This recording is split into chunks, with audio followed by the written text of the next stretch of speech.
Hi friends, welcome to my channel. Meera KP అన్న మాటలన్నీ అపూర్వకి చెప్పి ఏడుస్తూ ఉంటుంది. ఆ కేపీకి ఎదురు వెళ్ళడానికి నేను మీ అన్నయ్య రెడీగా ఉన్నాం, నువ్వేం టెన్షన్ పడకు అని మీరాకి ధైర్యం చెప్తూ ఉంటుంది అపూర్వ.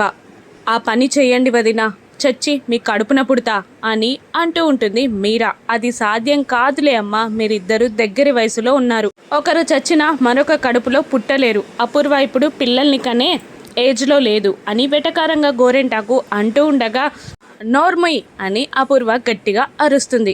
మీరాతో కేపీని ఎలా ఆపాలో నాకు బాగా తెలుసు. అవును, ఇందుకి కాల్ చేసి రమ్మని చెప్పు, ఈ పసుపు దంపుడు కార్యక్రమంలో ఆసరగా ఉంటుంది అని అనగానే ఇందుకి కాల్ చేస్తుంది మీరా.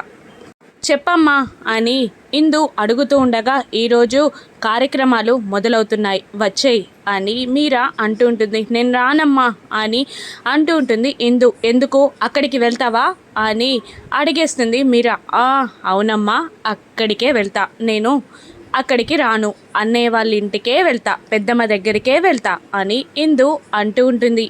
ఏంటే, ఆ పెద్దమ్మ పిలిచిందని వెళ్ళిపోతావా అని మీరా అంటుండగా, నిజంగా చెప్పాలంటే పెద్దమ్మ నన్ను పిలవలేదు, అయినా నేను అక్కడికే వెళ్తా అని అంటూ ఉంటుంది మీరా. ఏం మందు పెట్టింది అది నీకు అని మీరా అరుస్తూ ఉండగా, పెద్దమ్మ మందే పెట్టింది, కానీ అది మందు కాదు, అమ్మ ప్రేమ, అమ్మ ప్రేమతో నేను అక్కడికే వెళ్తానని తెగేసి చెప్తున్నా. నేను అక్కడికే వెళ్తా అమ్మా, అక్కడికి నీ దగ్గరికి మాత్రం రాను అని అంటూ కాల్ కట్ చేసేస్తుంది ఇందు.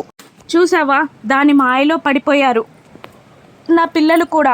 ఇప్పుడు ఆయనే కాకుండా వీళ్ళు కూడా అక్కడికే వెళ్తానని నా పరువు తీస్తున్నారు అని మీరా అంటూ ఉండగా, కేపీ వెళ్ళడమే కాకుండా పిల్లలు కూడా అక్కడికే వెళ్తే మన ఇంటి పరువు ఏం మిగులుతుంది, నేను తీసుకొస్తా ఇందుని అని అంటూ గోరెంటాకుని లాక్కుని వెళ్ళబోతుండగా, నాకు కడుపు గడబిడగా ఉందమ్మా, నువ్వు వెళ్ళు, గొడవలంటే నాకు చాలా ఇష్టం, అయినా కూడా నేను రాలేని పరిస్థితుల్లో ఉన్నా అని అంటూ తప్పించుకుంటుంది గోరెంటాకు. ఇందుని తీసుకురావడానికి అపూర్వ బయలుదేరుతుంది.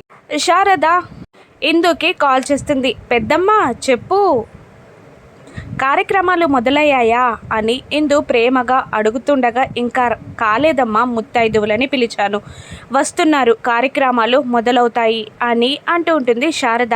నేను వస్తాను పెద్దమ్మా అని ఇందు అనగానే, వద్దమ్మా, అక్కడే తెలిస్తే చాలా గొడవలైపోతాయి, వద్దు, నువ్వు అక్కడికే వెళ్ళు అని శారద అంటుండగా, లేదు పెద్దమ్మ, అమ్మ కాల్ చేసి పిలవడం, నేను రానని చెప్పడం, నీ దగ్గరికే వస్తానని చెప్పడం కూడా జరిగిపోయింది పెద్దమ్మా అని అంటూ శారద మాటలు కూడా వినకుండా ఎందుకు కాల్ కట్ చేసేస్తుంది. తెల్లవారగానే గగన్ హ్యాపీగా కళ్ళు తెరవకుండానే సిరి కాల్ భూమి, వీడియో కాల్ భూమి అని అంటూ ఇన్స్ట్రక్షన్స్ ఇస్తూ ఉంటాడు. ఇక వీడియో కాల్ ఆన్ అవుతుంది. భూమి ఫోన్ రింగ్ అవ్వడంతో కళ్ళు తెరిచి వీడియో కాల్ ఆన్ చేసి గగన్తో ప్రేమగా మాట్లాడుతూ ఉంటుంది. గుడ్ మార్నింగ్ భూమి అని గగన్ ప్రేమగా అంటుండగా, గుడ్ మార్నింగ్ బావగారు అని డల్గానే చెప్తుంది భూమి. అబ్బా, నువ్వు బావగారు అని పిలిస్తే ఎంత బాగుందో తెలుసా పిలుపు, ఆ నక్షత్ర పిలిస్తే చెవుల్లో సీసం పోసినట్టు అనిపించేది, కానీ నువ్వు పిలుస్తుంటే మాత్రం చాలా హ్యాపీగా ఉంది అని అంటుంటాడు గగన్. అవునా అని ముబావాగానే అంటూ ఉంటుంది భూమి. ఏంటి అంత డల్గా ఉన్నావు అని గగన్ అడుగుతుంటాడు. ఏం లేదు బావా, నిన్న మనం రాత్రి లేట్గా వచ్చాం కదా, మనం రాత్రి లేట్గా రావడం మా నాన్నగారు చూసేశారు అని అంటూ ఉంటుంది భూమి. అవునా, అవును తెలుసు నాకు కూడా, లేట్గా రావడమే కాదు, నువ్వు నాకు ముద్దు పెట్టడం కూడా చూసేశారు అని గగన్ బాంబు పేలుస్తారు. ఏంటి, అవునా, నిజమా అని ఆశ్చర్యపోతుంది భూమి. అవును అని గగన్ అంటూ ఉంటాడు. అయినా నువ్వెందుకు డల్గా ఉన్నావు దానికి అని అంటుండగా, మీరు ఇలా నన్ను ఏడిపించడం ఏం బాలేదు అని అంటూ ఉంటుంది భూమి. ఏంటి, నిన్న మీ నాన్ననా అని గగన్ అంటూ ఉంటాడు. ఇద్దరిని అని భూమి అంటూ ఉంటుంది.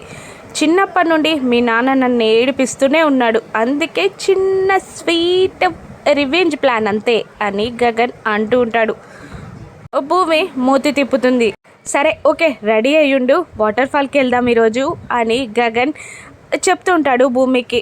వీల్లేదు బావా అని అంటూ ఉంటుంది భూమి. ఏంటి, ఎందుకు, ఇటువంటి స్వీట్ మెమొరీస్ మ్యారేజ్కి ముందు మనకు ఉండాలనే కదా నేను ప్లాన్ చేసింది అని ఆ గగన్ అంటూ ఉండగా, ఇదంతా మీరు చేసిన నిర్వాకం కదా.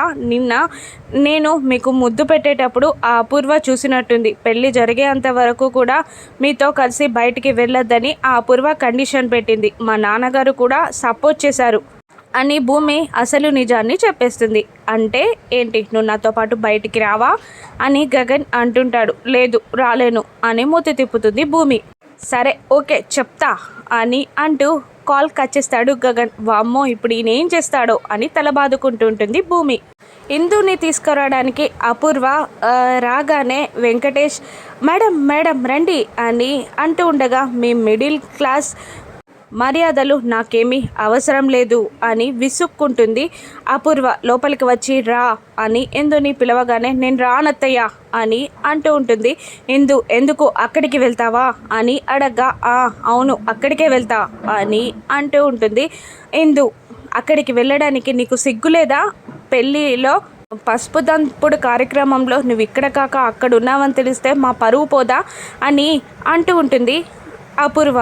ఏంటి, మాట తప్పిన ఇంటికి పరువు కూడా ఉంటుందా అని అంటూ ఉంటుంది ఏంటే ఏం మాట్లాడుతున్నావు?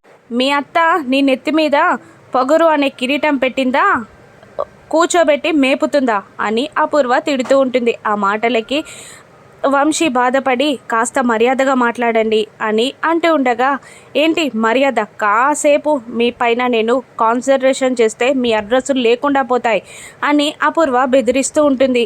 ఏంటి బెదిరిస్తున్నావు అత్తయ్య? అసలు పెళ్ళైనప్పటి నుండి నన్ను పట్టించుకున్నావా? పెళ్ళి చేసింది నువ్వని అంటున్నావు, కానీ ఆ తర్వాత పెళ్ళికి ముందు ఇస్తానన్న కట్న కానుకల గురించి మా అత్తయ్య మామయ్య ఎన్నిసార్లు అడిగినా నువ్వేమైనా ఇచ్చావా? అప్పుడు గగనన్నయ్యే నన్ను ఆదుకున్నాడు, గగనన్నయ్యే నా కాపురాన్ని నిలబెట్టాడు అని అంటూ ఉంటుంది ఓహో డబ్బులు బారేసి మిమ్మల్ని అటువైపు తిప్పుకున్నాడా? నువ్వు రా ఫస్ట్, లేదంటే మీ వాళ్ళందరినీ చంపేసి నీకు మరో పెళ్లి చేస్తా అని చెంప మీదకి వెళ్ళి లాగిపెట్టి ఇందుని కొట్టి లాక్కొని వెళ్ళిపోతుంది అపూర్వ. ఇక వీళ్ళు ఆపలేకపోయి షాక్ అవుతారు. ఇక పసుపు దంపుడు కార్యక్రమం మొదలవుతుంది. అపూర్వ ఎక్కడ అని శరత్ చంద్ర అడుగుతుండగా, ఇందుని తీసుకురావడానికి వెళ్ళింది అని మీరా చెప్తూ ఉంటుంది. ఫోన్ చేస్తే సరిపోతుంది కదా, వెళ్ళడం ఎందుకు అని శరత్ చంద్ర అంటూ ఉంటాడు. ఇక అపూర్వ అప్పుడే ఇందుని తీసుకొని వస్తూ ఉంటుంది. వచ్చేటప్పుడు ఇందుకి వార్నింగ్ కూడా ఇస్తుంది. నేను చెప్పినట్టు మీ వాళ్ళు చావకుండా ఉండాలన్నా నవ్వుతూ ఉండు అని అపూర్వ వార్నింగ్ ఇస్తుంది. అలాగే అంటూ కిందికి దిగుతుంది. అందరూ ఇందుని పలకరిస్తూ ఉంటారు. ఇంటి ఆడబిడ్డ రావాలని వెళ్ళి తీసుకొచ్చాను బావా అని అంటూ ఉంటుంది అపూర్వ. అప్పుడు చెర్రి వెటకారంగా, అంటే మగవాళ్ళతో అవసరం లేదు పని లేదు అని వెళ్ళిపోమ్మంటున్నావా అత్తయ్య అని అంటూ ఉండగా, ఓ పంచేరా చీర కట్టుకొనిరా అని వెటకారంగా అంటుంది అపూర్వ. అందరూ నవ్వేస్తారు. అప్పుడు నక్షత్రతో చెర్రి చిన్నగా, అందరూ నవ్వచ్చు కానీ బేబీ నువ్వు నవ్వకూడదు, కాబోయేవాడు చీర కట్టుకుంటే బాగోదు కదా, నవ్వకు అని వార్నింగ్ ఇస్తాడు. అప్పుడు అందరూ నవ్వుతుండగా శరత్ చంద్ర, ఈ నవ్వులు నిజమైతే బాగుండు, వేరే పెళ్లి కొడుకైతే ఇవి చాలా బాగుండేవి అని శరత్ చంద్ర అంటూ ఉండగా, కొబ్బరికాయ కొట్టమని ఎవరో పిలిచేసరికి ఎవరైనా పెళ్ళి బాగా జరగాలని మొక్కుకొని కొడతారు, కానీ నేను పెళ్ళి ఆగిపోవాలని కొట్టాల్సి వస్తుంది అని అంటూనే వెళ్ళి కొబ్బరికాయ కొడతాడు. ఇక అప్పుడే గగన్ కార్ ఇంటి ముందు ఆగానే, మగవాళ్ళతో పని లేదన్నారు, మరి అన్నయ్యని ఎందుకు పిలిచారు అని చెర్రి అడగగానే, మరి అల్లుడు ఎందుకు వచ్చారో, ఎవరు పిలిచారో అని భూమి వైపు చూస్తుంది అపూర్వ. అప్పుడే గగన్ స్టైల్గా కిందికి దిగి అందరికీ హాయ్ చెప్పి లోపలికి వస్తాడు. రాగానే Sarath Chandrani I love you మావయ్య, ఐ లైక్ యూ మావయ్య అంటూ హక్ చేసుకుంటాడు. అప్పుడు గోరెంటాకు ఎందుకో లవ్ యూలు లైక్ యూలు అని అంటూ ఉండగా, పెళ్లి జరగక ముందు భూమిని నన్ను బయటికి వెళ్ళొద్దని చెప్పారంట, మీకు తెలుసా అని గగన్ అనగానే, అవును అని అంటుంది గోరెంటాకు. ఎందుకో తెలుసా, కొత్త జంట బయటికి వెళ్తే దిష్టి తగులుతుంది అని, ఇంట్లోనే చక్కగా తిరగమని అని గగన్ అనగానే శరత్ చంద్ర ఒళ్ళు మండిపోయి పిలిస్తారు. అందరూ షాక్ అవుతారు. ఇప్పుడు శరత్ చంద్రకి గగన్ ఎటువంటి టార్చర్ చూపిస్తాడో రాను ఎపిసోడ్స్లో చూద్దాం. Thank you for watching.